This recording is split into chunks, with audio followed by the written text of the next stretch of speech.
So Charles Fillmore has a quote about healing, and he says, true healing means to make whole. So here we are again with that idea, right? Somehow we're going to make ourselves whole? No.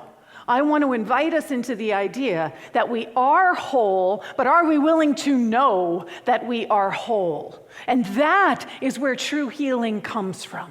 True healing comes from our willingness to actually be present not only to the loss and the pain and the brokenness, but to that which is immutable, unchangeable, the constant in our life, that is always available, even when it doesn't feel like it.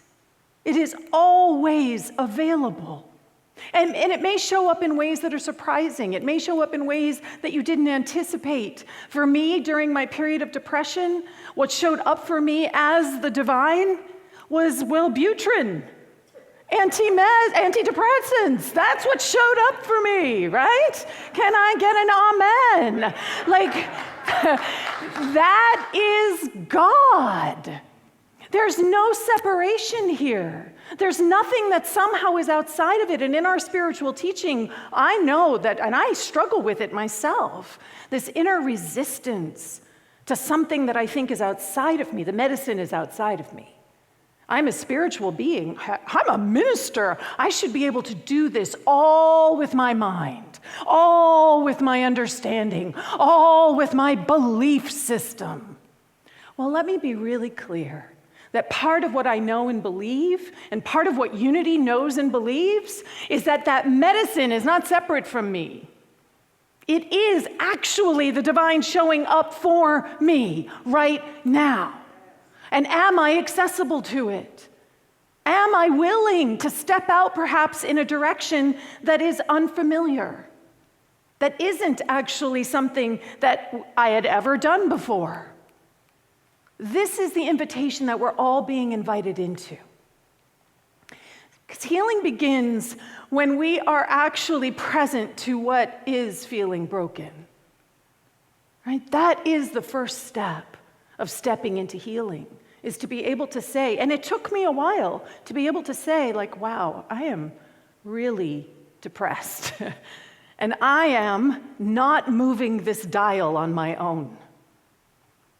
I need something else to support my wholeness that I know is the truth of who I am. So what came to mind for me is this beautiful Japanese practice called kintsugi. And kintsugi is truly this, it's a practice. It's a practice of, it's an artistic practice that is about embracing the brokenness that actually is wholeness. Right? Embracing the brokenness that actually is wholeness. So you start off with a piece of pottery that looks like that, which is what I looked like back in January, right? That's what I felt like.